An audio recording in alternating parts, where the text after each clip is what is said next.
SBI బ్రాంచ్లు ఉన్నాయి, 2 తెలంగాణ గ్రామీణ వికాస బ్యాంకులు ఉన్నాయి, అదేవిధంగా ఒకటి Mahabubnagar DCC bank single window, మొత్తం 5 బ్యాంకులు. ఈ 5 బ్యాంకుల్లో మొత్తం కలిపి ఉన్న ఖాతాలు ఎంత అంటే 20,239. 20,239. 3 విడతలుగా ముఖ్యమంత్రి నియోజకవర్గంలో ఈ కోస్గి మండలంలో ఇప్పటివరకు ఎంతమందికి రుణమాఫీ అయింది అంటే అది కూడా పాక్షికంగానే అయింది, మొత్తం కాలే. 8,527 మందికి మాత్రమే అయింది. 3 విడతలుగా ఏదైతే ముఖ్యమంత్రి ఉదరగొడుతుండో ప్రచారం 100% అయిపోయింది, ఓడిచిపోయింది, ఇక పాలాభిషేకాలు, వెంటనే నాకు విగ్రహాలు పెట్టండి అని చెప్పి ఏదైతే మాట్లాడుతున్నాడో మొత్తం జరిగింది ఎంత అంటే ముఖ్యమంత్రి సొంత నియోజకవర్గం కొడంగల్లోని కోస్గి మండలంలో 20,239 మందికి గాను 8,527 మందికి మాత్రమే అయింది. సరే, కొంతమందికి డౌట్లు ఎక్కువ కాబట్టి నేను పేర్లు కూడా చదివి వినిపిస్తాను. కోస్గి మండలం భక్తిమల్ల అనే గ్రామంలో 988 మంది రైతులు, బుజ్జారం గ్రామంలో 579, మీర్జాపూర్లో 641, ఆమ్లికుంటలో 528, ఇట్లా మొత్తం 26 గ్రామాలలో 20,239 మంది రైతులు. మా డేటా ఇక మొత్తం ఇక్కడ ఉంది, మీకు ఇస్తాను. రైతుల పేర్లు, వాళ్ళ అకౌంట్ నెంబర్లు. ఇది ఒక్క కొడంగల్, ఒక్క కోస్గి, నాట్ కొడంగల్, ఇది ఒక్క కోస్గి, ఒక్క మండల్ కథ. ఇదే కథ, ఇది ముఖ్యమంత్రి నియోజకవర్గం కాబట్టి కొద్దిగా ఎక్కువ చేసినాము. ఇంకా ఇంతకంటే వరస్ట్గా ఇవాళ ప్రతి ఊరిలో ప్రతి మండలంలో పరిస్థితి, వాస్తవ పరిస్థితి ఉన్నది. ఇంకొక మాట కూడా మీకు చెప్తాను, వీళ్ళు ఎంత మోసగాళ్ళు, ఎంత దుర్మార్గులు వీళ్ళని చెప్పడానికి ఈ మాట చెప్తాను. వీళ్ళు చెప్తారు రేషన్ కార్డు మీద ఒకవేళ 2-3 ఉంటే కుటుంబంలో ఒకళ్ళకి చేసిన మొదలని చెప్పిండ్రు. ఇగో ఇది కూడా ముఖ్యమంత్రి నియోజకవర్గం, ఆయన కాన్స్టిట్యున్సీ, మా నరేందర్ అన్న, మా రామకృష్ణ ఎక్స్ఎమ్మెల్యే నరేందర్ రెడ్డి గారు, మా సోదరుడు మాజీ గ్రంథాలయ సంస్థ చైర్మన్ రామకృష్ణ గారు వివరాలన్నీ కూడా తెచ్చిచ్చినారు. SBI బొమ్మరాజ్పేట్, ఇది కూడా కొడంగల్ కాన్స్టిట్యున్సీ. ఇక 4 పేర్లు చెప్తాను. ఈ ఊరు పేరు ఎరుపుమల్ల, మండలం బొమ్మరాజ్పేట్, కాన్స్టిట్యున్సీ కొడంగల్. ఇక్కడ ఒక కుటుంబం ఉందండి, కోట యాదగిరి గారి కుటుంబం. ఆయన కుటుంబంలో 4 కుటుంబ సభ్యులు ఉన్నారు. కోట యాదగిరి గారి పేరు మీద 1,60,000 రూపాయల రుణం ఉన్నది. ఇది SBI బొమ్మరాజ్పేట్.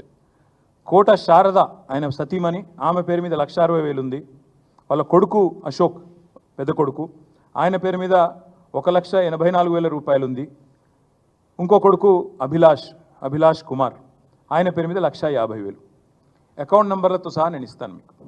ఒక కుటుంబంలో ఒకవేళ 2-3 ఉంటే మొదలు ఒకరికి మాఫీ చేస్తాం, తర్వాత మిగతా వాళ్ళకి చేస్తామని మీరే చెప్పినారు. ఇది ముఖ్యమంత్రి నియోజకవర్గం ఎరుపుమల్ల అనే గ్రామం, SBI బొమ్మరాజ్పేట్, కోట యాదగిరి గారి కుటుంబం. కావాలంటే మీడియా కూడా పోయి విచారించుకోవచ్చు, వాళ్ళ అకౌంట్ నెంబర్లతో సహా ఇక్కడ ఉంది. ఇది మొత్తం కొడంగల్, ఇది ఒక మండలం చరిత్ర. ఇది బొమ్మరాజ్పేట మండలంలో ఒక రైతు కుటుంబం యొక్క వ్యవహారం. వాస్తవాలు ఇట్లా ఉన్నాయి, వీళ్ళ డైలాగులు బిల్డప్ ఏమో ఇట్లా ఉంది. అందుకే మేము ఈ ప్రభుత్వాన్ని డిమాండ్ చేసేదల్లా ఒకటే, పాస్బుక్లో పేరు చక్కగా లేవని, లేదా ఉద్యోగులని, ఇవన్నీ ముందు చెప్పలేదు కదా మీరు.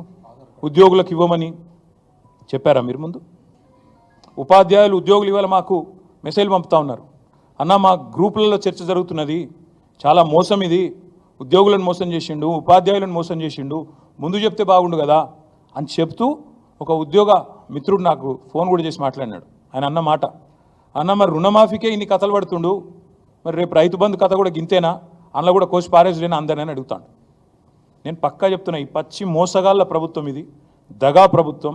49,000 కోట్లకెళ్ళి కథ మొదలైంది, ఇవాళ 7,500 కాడ ముగిసింది.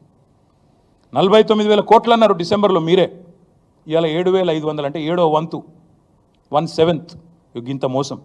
అందుకే నేను అనేది, డిసెంబర్లో 49,000 కోట్ల రుణాలు ఉన్నాయి, వ్యవసాయ రుణాలని చెప్పింది మీరా కాదా? ప్రభుత్వం చెప్పాలా. 49,000 కోట్ల రుణాలు ఉన్నాయని చెప్పిన మాట వాస్తవమా కాదా? రైతుల ఖాతాల్లో 7,500 మాత్రమే పడ్డాయని చెప్పింది కూడా మీరా కాదా? చెప్పాలా ఈ ప్రభుత్వం. అదేవిధంగా నాకైతే డౌట్ వస్తూ ఉంది వీళ్ళ వ్యవహారం చూస్తూ ఉంటే. చచ్చినోడి పెళ్ళికి వచ్చిందే కట్నం అన్నట్టు 7,500కే ముగించే చక్కర్లో ఉన్నట్టున్నారు వీళ్ళు చూస్తుంటే. 7,500కే పరిసమాప్తం చేయాలి. ఇక మనం చేసిన కాడికి అభిషేకాలు చేయించుకున్నాం, పాలాభిషేకాలు, వీడి కథ బంద్ చేస్తే ఒడిచిపోతుందని మీరు అనుకుంటున్నారు. కానీ రైతుల తరపున కొట్లాడడానికి బీఆర్ఎస్ పార్టీ ఉన్నది. తప్పకుండా ఈ కోతల రాయుడి ప్రభుత్వం ఏదైతే ఉందో, ఏవైతే కోతలు పెట్టుకుంటూ వస్తున్నారో చాలా జాగ్రత్త కోతలు పెడుతున్నారు. మీరు చూడండి, డిసెంబర్లో 49,000 కోట్లట. జనవరి వచ్చే వరకు అందులోకి 9,000 కోట్లు ఎగిరిపోయినాయి. ముఖ్యమంత్రి స్వయంగా చెప్తాడు, నేను కడుపు కట్టుకుంటే ఒక్క సంవత్సరం చాలు 40,000 కోట్లు ఇచ్చేస్తా. ఇది ముఖ్యమంత్రి మాట. అంటే 9,000 కోట్లు ఎగిరిపోయినాయి. మళ్ళీ తర్వాత పార్లమెంట్ ఎలక్షన్లు అయిపోయినాయి, డబ్బల ఓట్లు పడ్డాయి, మళ్ళా గొంతు మారింది. మళ్ళీ ఏమంటారు, క్యాబినెట్లో 31,000 కోట్లు చాలు, మళ్ళీ 9,000 కోట్లు ఎగిరిపోయింది. క్యాబినెట్లో 31,000 కోట్లు. తెల్లారి బడ్జెట్ పెట్టారు జూలై లాస్ట్ వీక్లో, అందులో 26,000 కోట్లే, 5,000 కోట్లు ఎగిరిపోయింది. మొన్న ఏం చెప్పినారు, 15th ఆగస్ట్కి 17,900 కోట్లు ఇచ్చినామన్నారు. అప్పుడు ఎంత ఎగిరిపోయింది, 26లో 8,000 కోట్లు ఎగిరిపోయింది. మళ్ళీ నిన్న బట్టి గారు సావు కబురు చల్లగా చెప్పిండ్రు, 17,900 కోట్లు ఎక్కడిది, ఇచ్చింది 7,500, 10,000 కోట్లు ఎగిరిపోయింది. ఎక్కడ 49, ఎక్కడ 40, ఎక్కడ 31, ఎక్కడ 26, ఎక్కడ మళ్ళీ 17,900, ఎక్కడ 7,500. ఇగో ఇది వీళ్ళ మోసాల పరంపర, వీళ్ళ కోతలు. అందుకే ఈ కోతల రాయుళ్ళ ప్రభుత్వాన్ని తప్పకుండా తూర్పారబడతాం, రైతుల తరపున ఖచ్చితంగా ఎండగడతాం. ఎవరైనా చీటింగ్ చేస్తే మనని వ్యక్తులుగా మనం పోయి పోలీస్ స్టేషన్లో